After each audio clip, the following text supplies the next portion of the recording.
Hello everyone, welcome back our study channel दुनिया जाने की एसएस क्लासेस। जैसा कि आप लोग हैं हमारे साथ, और इसमें आज हम लोग देखने वाले हैं क्लास 9th जो हिंदी काव्य में पुनर्मिलन है, जो जयशंकर प्रसाद द्वारा रचित है। इसमें आप लोगों को हम बता दें कि यह कामायनी के निर्वेद सर्ग से लिया गया है।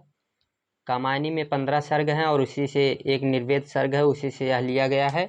इसमें जो है कवि जो जयशंकर प्रसाद जी हैं, उन्होंने इसमें श्रद्धा और मनु के पुनर्मिलन की बात जो है इसमें चित्रण किया है उसका। तो संदर्भ की बात करें तो देख लीजिए आप लोग कि प्रस्तुत पद्यांश हमारी पाठ्य पुस्तक हिंदी काव्य के पुनर्मिलन शीर्षक से लिया गया है, जो कि कामायनी के निर्वेद सर्ग से उद्धृत है, यानी लिया गया, और इसके रचयिता जो हैं वह जयशंकर प्रसाद जी हैं। तो बात करें इसमें प्रसंग की, प्रसंग रहेगा कि इसमें जो है श्रद्धा और मनु के पुनर्मिलन का चित्रण किया गया है। और इसमें 4 पात्र हैं, एक ईड़ा है और एक श्रद्धा, एक मनु और एक उनका पुत्र जो है वो कुमार है। तो देखिए इसमें अब शुरू करते हैं हम लोग व्याख्या।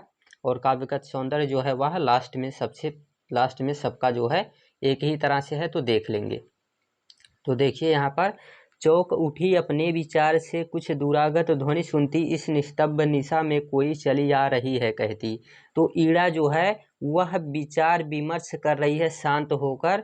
तो क्या हुआ कि वह जो है चौक उठती है, ठीक है, यानी कि ईड़ा जो है वह चौक उठती है अपने विचार से, जो है वह चौक उठती है कुछ दूरागत यानी दूर से आती हुई ध्वनि यानी आवाज को सुनती है। जब दूर से आती हुई आवाज को सुनकर ईड़ा जो है चौक उठती है इस निस्तब्ध यानी कि शांत रात्रि में। निशा का मतलब रात्रि में कोई कहती हुई चली आ रही है। क्या कहती हुई? कोई चली आ रही है, चली आ रही है कहती, यानी कि कोई जो है कहते हुए चला आ रहा है। वही मनु जो है कहती हुई, मतलब श्रद्धा जो है कहती हुई आ रही है, तो उसी की बात जो है ईड़ा कह रही है। उसी की आवाज को सुनकर ईड़ा जो है वह चौक उठती है। क्या कह रही है श्रद्धा? तो उसे देख लेते हैं क्या कह रही है। देखिए कि अरे बता दो मुझे दया कर, कहाँ है प्रवासी मेरा, उसी बावले से मिलने को डाल रही हूँ मैं फेरा। कह रही कि अरे बता दो, ठीक है, कह रही है श्रद्धा कि अरे बता दो मुझे दया कर, मुझे दया करके कोई लोग बता दो कि कहाँ प्रवासी, यानी कि मेरा प्रवासी का मतलब होता है परदेसी, ठीक है। तो मेरा प्रवासी कहाँ है, मेरा प्रवासी कहाँ है कोई बता दो, उसी बावले यानी कि पागल होता है बावले का मतलब, उसी बावले से मिलने को, उसी पागल से, उसी पगले से मिलने के लिए डाल रही हूँ, यानी कि डाल रही हूँ मैं फेरा, यानी कि फेरा का मतलब होता है चक्कर काटना, यानी कि मैं क्या कर रही हूँ, उसी बावले से मिलने के लिए मैं चक्कर काट रही हूँ, फेरा डाल रही हूँ। रूठ गया था अपनेपन से, ठीक है, रूठ गया था यानी नाराज हो गया था अपनेपन से, खुद से ही वह नाराज हो गया था, रूठ गया था, अपना सकी ना उसको मैंने जो है उसको मैं अपना नहीं सकी। वह जो है खुद से रूठ गया था, अपनेपन से रूठ गया था, मैं उसको अपना नहीं सकी, उसको मना नहीं सकी। वह तो मेरा अपना ही था, ठीक है, कह रही कि वह तो मेरा अपना ही था, मेरा अपना था, भला मनाती किसको मैं जो है उसको मनाना चाहिए था मुझको, लेकिन मैंने मनाया नहीं। वह तो मेरा अपना ही था, भला मैं किसको मनाती। यही भूल अब फूल फादृश हो, साल रही है उर्मे मेरे, कैसे पाऊंगी उसको मैं, कोई आकर कह दे रे। करे कि यही भूल, ठीक है, यही भूल हमने कर दिया कि उसको जो है मनाया नहीं, उसके रिक्वेस्ट को माना नहीं, उसकी विनती को माना नहीं। वही भूल, यही भूल जो है अब सूल यानी कि कांटे की तरह, सादृश का मतलब समान होता है, वही भूल अब कांटे की तरह, कांटे के समान साल यानी कि चुभ रही है, चुभ रही है। उर यानी कि आत्मा में, मेरे का मतलब वो श्रद्धा अपने लिए कह रही है कि वही जो है भूल अब कांटे की तरह हमारे आत्मा में, हमारे हृदय में चुभ रही है। कैसे पाऊंगी मैं उसको, कह रही कि मैं उसको कैसे पाऊंगी, कोई आकर कह दे रे, कोई आकर यह बता दे कि मैं उसको कैसे पाऊंगी। तो ये जहाँ से इन्वर्टेड कामा शुरू हुआ है, यहाँ से देखिए, यहाँ से जो इन्वर्टेड कामा शुरू हुआ है और यहाँ तक ये जो इधर इन्वर्टेड कामा समाप्त हुआ है, यहाँ तक जो है ये श्रद्धा की बातें हैं। वो श्रद्धा यही बातें कहती हुई आ रही थी, जिसे सुनकर ईड़ा जो है चौंक उठती है। अब क्या होता है कि ईड़ा उठी, ईड़ा जो है अपने विचार विमर्श कर रही थी, बैठी हुई थी, वहां से उठी और दिख पड़ा राजपथ। उसको जो है राजपथ यानी कि रास्ता दिखाई देने लगता है, और धुंधली सी यानी धुंधली सी छाया चलती। वो श्रद्धा कैसी दिख रही है? एक धुंधली सी छाया के समान, परछाई के समान दिख रही है। बाणी में थी करुण वेदना, और उसके आवाज में करुण वेदना थी, यानी कि दुख भरी उसकी आवाजें थी। उसकी बाणी जो थी वो दुख से भरी हुई थी, और वह पुकार जैसी जलती, और उसकी जो पुकार थी वह अग्नि में जलती हुई उसकी पुकार दिखाई दे रही थी। ऐसी सुनाई दे रही थी जैसे उसकी पुकार, उसकी आवाज़ जो है वह अग्नि की लपटों से जलती हुई दिखाई दे रही है, सुनाई दे रही थी। और शिथिल शरीर वसन विशृंखला, यानी कि शिथिल शरीर यानी कि ढीला हो गया था उसका शरीर। उसका शरीर जो है वो श्रद्धा का, यहाँ पे श्रद्धा की विशेषता बताई जा रही है, ठीक है। वो ईड़ा बता रही है कि वह कैसी दिखाई दे रही है कि शिथिल शरीर, वह जो है उसका शरीर ढीला हो गया था। और वफन विशृंखला, और उसके बाल जो हैं, वफन का मतलब होता है, नहीं, वफन का मतलब वस्त्र होगा, यानी उसके वस्त्र जो हैं वह बिखर गए हैं।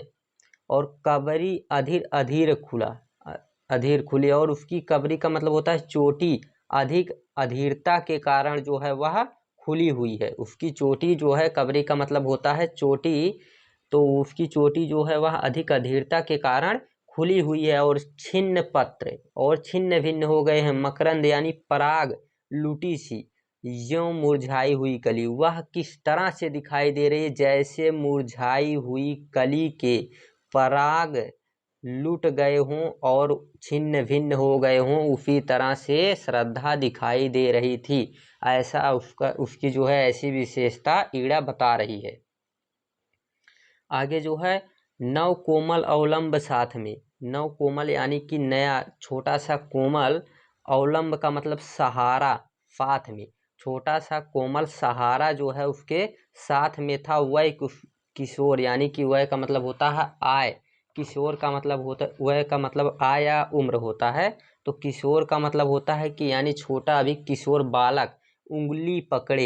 एक छोटा सा उसका पुत्र जो कुमार था वह उसकी उंगली पकड़े हुए, श्रद्धा का उंगली पकड़े हुए उसका सहारा बना हुआ साथ में आ रहा था। चला आ रहा मौन धैर्य सा, ठीक है। वह मौन धैर्य में यानी बहुत शांत और धैर्य से एकदम वह चला हुआ आ रहा था। अपनी माता को जकड़े, अपनी माता यानी श्रद्धा को पकड़े हुए आ रहा था। और थके हुए थे दुखी बटोही, थके हुए थे दुखी बटोही, यानी थके हुए थे। दुखी बटोही का मतलब राहगीर होता है, यानी दोनों लोग, वे दोनों ही माँ बेटे, वे दोनों माँ बेटे थके हुए थे और दुखी थे। और जो है वह राहगीर जो हैं, वह दोनों राहगीर जो हैं माँ बेटे, वे दोनों थके हुए थे और दुखी थे। वे दोनों चले आ रहे थे, खोज रहे थे भूले मन को, ठीक है। वह जो है भूले मन को, जो मनु था वह भूल गया था, यानी कि वहां से जो है नाराज होकर चला गया था। उसी को खोज रहे थे जो घायल होकर लेटे, जो घायल होकर कहीं लेटा हुआ पड़ा हुआ है, उसी को खोज रहे थे। श्रद्धा जो है वह स्वप्न देखती है, स्वप्न में वो देखती है कि जो है मनु जो है घायल हो गया, और वही स्वप्न जो है आगे सही हो जाता है, तो उसी को खोजती हुई चली आ रही है। ईड़ा आज कुछ द्रवित हो रही दुखियों को देखा, उसने पहुंची पास और फिर पूछा, तुमको बिसराया किसने? ईड़ा आज, ठीक है, वो जो ईड़ा है कुछ द्रवित हुई, यानी कि कुछ उनके दुख को देखकर वह कुछ जो है द्रवित हो रही है। और दुखियों को देखा उसने, जब उसने दुखियों को देखा तो वह कुछ द्रवित हो रही है। और पहुंची पास, उनके पास पहुंचती है, और फिर पूछ रही है कि तुमको बिसराया किसने, यानी कि बिसराया का मतलब भुलाया, यानी कि भूलना, कि तुमको जो है किसने भूला है, तुमको जो है किसने भुला दिया। इस रजनी में कहाँ भटकती जाओगी तुम, बोलो बैठो आज अधिक चंचल हूँ, व्यथा गांठ निज खोलो तो बोलो तो, और यहाँ पे खोलो तो, यहाँ पे जो है इस तरह से बैठ रहा है कि इस रजनी में, रजनी का मतलब होता है रात, ठीक है। इस रात में कहाँ भटकती हुई जाओगी, यानी कि इस रात में तुम भटकती हुई कहाँ जाओगी, तुम बोलो। तो यानी कि तुम हमको बताओ कि इस रात में भटकती हुई तुम कहाँ जाओगी। और बैठो आज, ठीक है, बैठो आज अधिक चंचल हूँ, मैं जो है अधिक चंचल हूँ, प्रसन्न हूँ।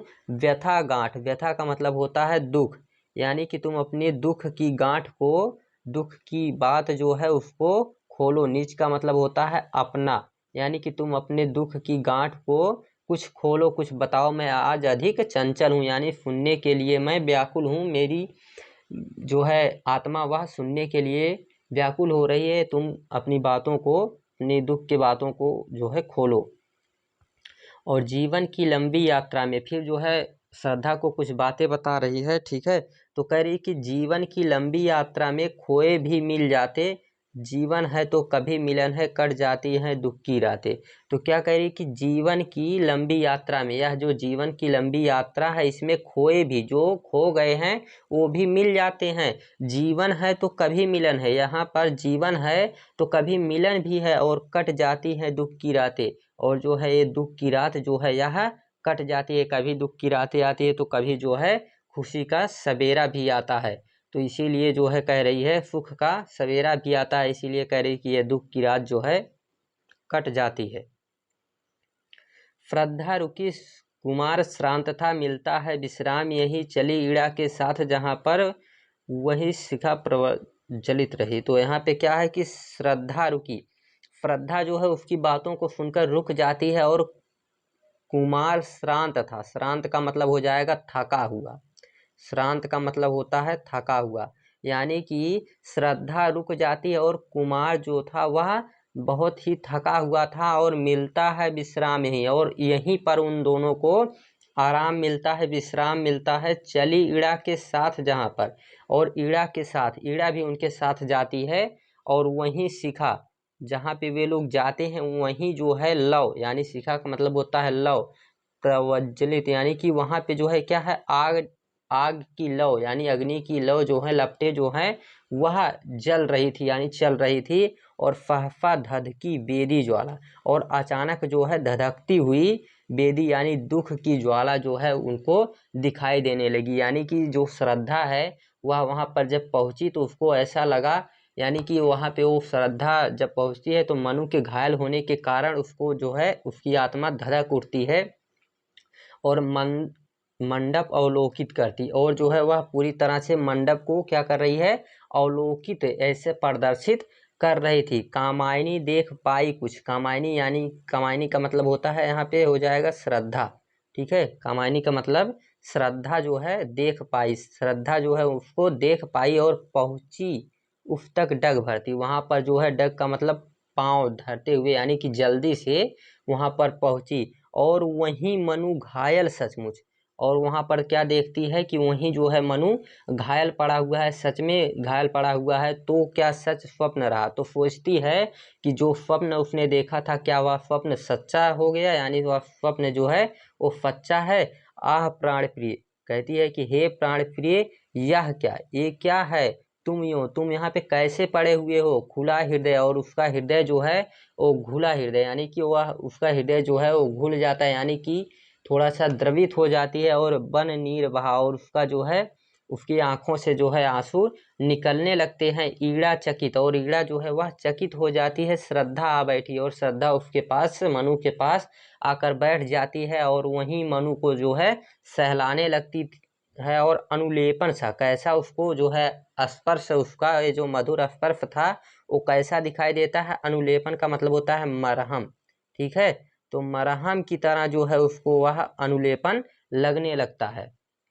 और व्यथा भला क्यों रह जाती, तो क्या हुआ कि उस मरहम की तरह स्पर्श से क्या होता है कि ये व्यथा जो था, यानी दुख जो था, जो दुख और परेशानी थी उसकी, जो दुख थे, संकट थे, वे क्या भला क्यों रह जाते, वे तो समाप्त हो गए, वे जो है उसके दुख और संकट नहीं रह गए। उस मूर्छित नीरावता में कुछ, ठीक है, उस मूर्छित, उसके मूर्छिता नीरावता का यानी शांत हो गया, उसके शांत मूर्छित, यानी कि वह शांत था ना मूर्छित होने के कारण, तो उसमें हल्के से स्पंद आए, यानी स्पंद का मतलब होगा कंपन, उसमें जो है थोड़ा सा क्या आ गया, कंपन आ गया, यानी कि उसको थोड़ी सी होश आ गई। और आंखें खुली चार कोनों में, ठीक है, आंखें खुली चार कोनों में चार बिंदु आकर छाए। उसकी जो है जैसे दो आंखें होती हैं तो एक आंखें में दो कोने होते हैं, तो उसकी जो है उसके जो मनु के दो आंखें हैं उसमें जो है चार कोने खुल गए और चार बिंदु आकर छाए और चारों तरफ से बिंदु छा गए। उधर कुमार, और एक तरफ जो है कुमार देखता ऊंचे, यानी ऊंचाई की तरफ देख रहा है। क्या देख रहा है? मंदिर, मंडप और वेदी, ये सब जो है यानी अग्नि, ये सब जो है वह देख रहा है। और क्या सोच रहा है कि यह सब क्या है? नया मनोहर, यानी उसको जो है नया लग रहा है। और कैसे ये लगते जी को सोच रहा है कि ये जी का मतलब होता है आत्मा, यानी कि उसके आत्मा को यह सब कैसा लग रहा है। फिर क्या होता है कि माँ ने कहा, यानी श्रद्धा ने उससे कहा कि अरे आ तू भी, जो है उससे कुमार से कह रही है कि तू भी आ जा, देख पड़े, देख पिता है पड़े हुए। कहती है कि देख तुम्हारे, देखो जो है तुम्हारे पिता यहाँ पर पड़े हुए हैं। तो वो आता है, कहता है पिता आ गया लो, कहता है कि लो आ गया पिताजी। यह कहते हुए उसके रोए जो है खड़े हो जाते हैं, यानी जब अपने पिता को वह घायल देखता है तो उसके रोए जो है खड़े हो जाते हैं। और माँ जल दे, कहता है अपनी माता को डांटते हुए कहता है कि माँ जल दे, कुछ प्यासे होंगे, यानी कुछ प्यासे होंगे, इनको जल दे। क्या बैठी कर रही यहाँ, कहता है कि यहाँ पे बैठी हुई क्या कर रही, इनको जो है कुछ जल दे, कुछ पानी दे। मुखर हो गया सूना मंडप, यानी कि वहाँ का जो सूना मंडप था वह मुखर हो गया। मुखर का मतलब थोड़ा सा प्रसन्न, यानी कि खुशी से भर गया। जैसे कोई छोटा बच्चा कहीं बोल देता है तो वहाँ पे सब कुछ हंसमुख हो जाता है, ऐसा वहाँ का मंडप हो गया। यह सजीवता रही कहाँ? पहले जो है यहाँ पे ये सजीवता नहीं थी, पहले तो सब कुछ शांत पड़ा हुआ था और आत्मीयता घुली उस घर में। उस घर में जो है आत्मीयता घुल गई और एक छोटा सा परिवार बन गया।